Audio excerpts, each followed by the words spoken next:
Assalamualaikum warahmatullahi wabarakatuh. Perkenalkan, nama saya Syamsidar Al-Fauzia dengan ujung NIM 100 dari Prodi Ekonomi Syariah kelas C. Baiklah, pada kesempatan kali ini saya akan menjelaskan 3 poin dari tugas ini, yaitu yang pertama ada fungsi bank syariah, yang kedua ada instrumen penghimpunan dana bank syariah, dan yang ketiga itu ada produk jasa perbankan syariah. Baiklah, langsung saja. Yang pertama, fungsi bank syariah, fungsi jasa dan layanannya. Yang pertama itu ada akad wakalah.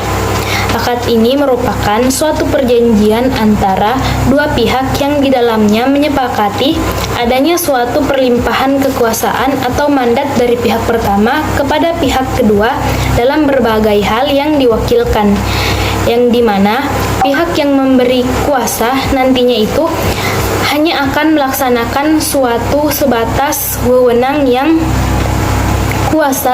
kuasanya diberikan oleh pihak pertama. Dalam perbankan syariah, akad wakalah adalah akad perwakilan antara dua belah pihak, yaitu antara pihak bank dan pihak nasabah, yang dimana nasabah ini memberikan kuasa kepada pihak bank untuk mewakili dirinya melakukan pekerjaan atau jasa tertentu. Contoh pengaplikasiannya pada bank syariah atau pada produk jasa perbankan syariah itu seperti investasi reksadana syariah. Akad untuk transaksi investasi reksadana syariah ini menggunakan akad wakalah dan mudharabah, yang dimana akad wakalah ini memiliki definisi di mana pemilik modal memberikan kuasa kepada manajer investasi agar memiliki kewenangan untuk menginvestasikan dana dari pemilik modal. Yang kedua ada akad hawalah. Akad ini merupakan pengalihan hutang atau piutang dari pihak kreditur kepada pihak penanggung pelunasan hutang. Hiwalah ini biasanya digunakan kepada lembaga keuangan syariah, khususnya di perbankan syariah, dikarenakan di dalamnya terdapat kandungan yang memberikan manfaat antara nasabah dan bank. Contoh pengaplikasiannya pada perbankan syariah yaitu dalam praktek perbankan syariah, fasilitas hiwala lazimnya untuk membantu supplier mendapatkan modal secara tunai agar dapat melanjutkan usahanya. Bank juga mendapatkan ganti dari biaya atas pemindahan hutang tersebut. Yang ketiga ada akad sarf. Akad ini merupakan suatu kesepakatan dalam transaksi jual beli antara dua valuta baik sejenis maupun dengan valuta mata uang negara lain. Akad sarf dapat dilakukan dengan negara lain ataupun masih satu negara. Contohnya itu pengaplikasian dalam perbankan syariah seperti penukaran mata uang dolar dengan mata uang rupiah. Yang keempat ada akad qard, yaitu akad perjanjian pinjam-meminjam dana, yang dimana pihak peminjam ini wajib mengembalikan dana sesuai dengan jumlah yang diterimanya dalam jangka waktu tertentu.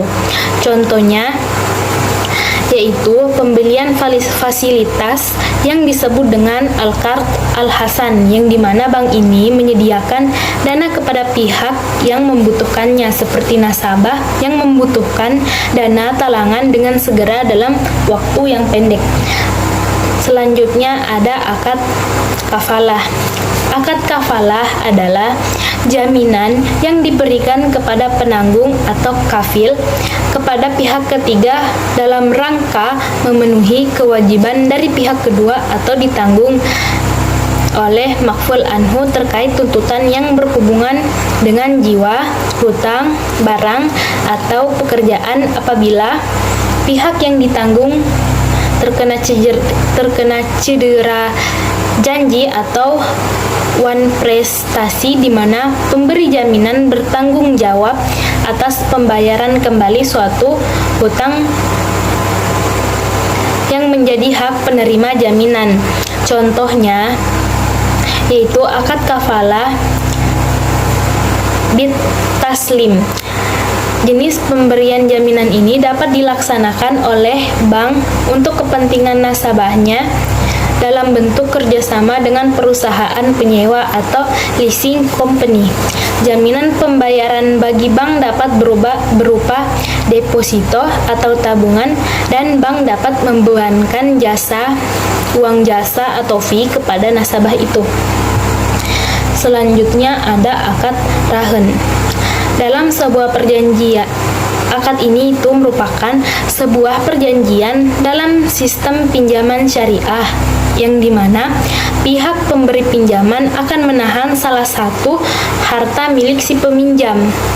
Harta tersebut digunakan sebagai jaminan pinjaman atau dapat juga kita sebut sebagai gadai.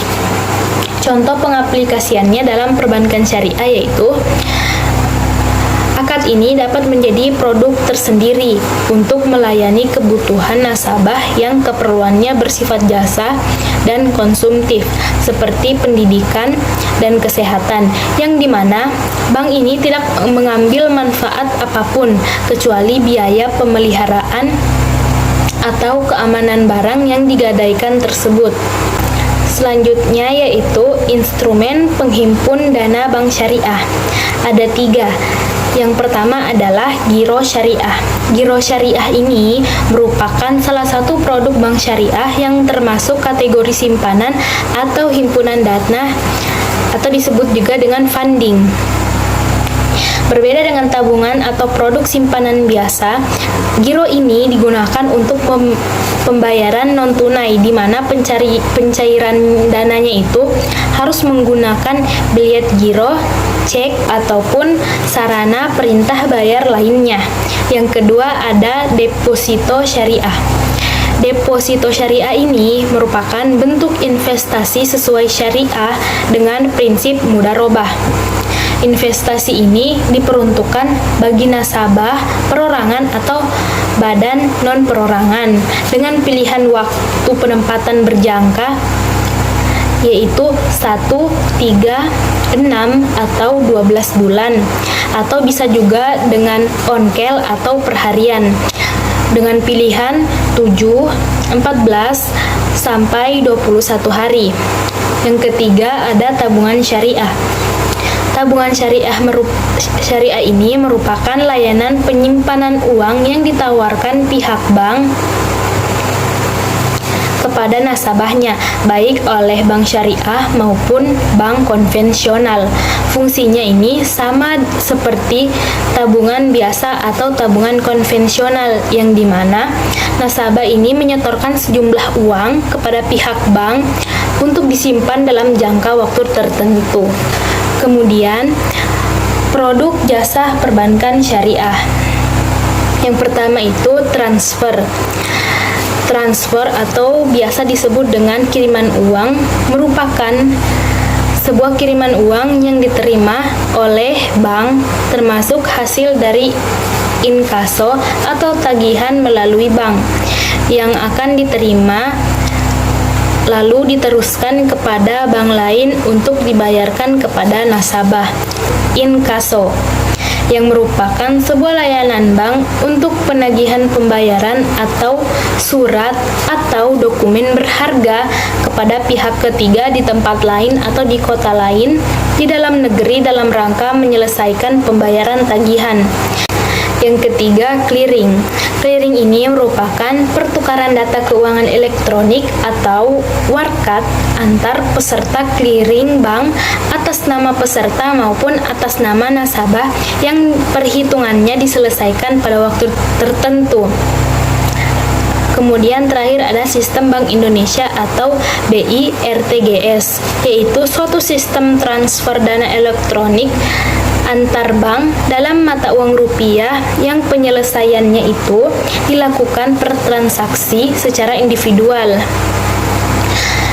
Yang membedakan antara keempatnya yaitu transfer merupakan metode pemindahan uang antar rekening, baik itu rekening pribadi ataupun ke rekening orang lain.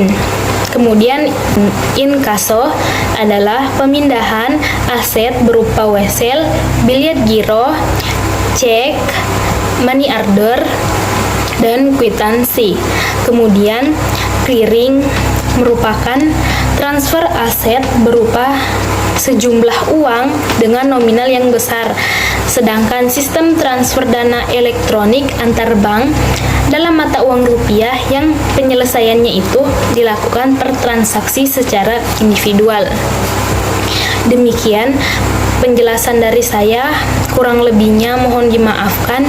Wabillahi taufiq wal hidayah. Wassalamualaikum warahmatullahi wabarakatuh.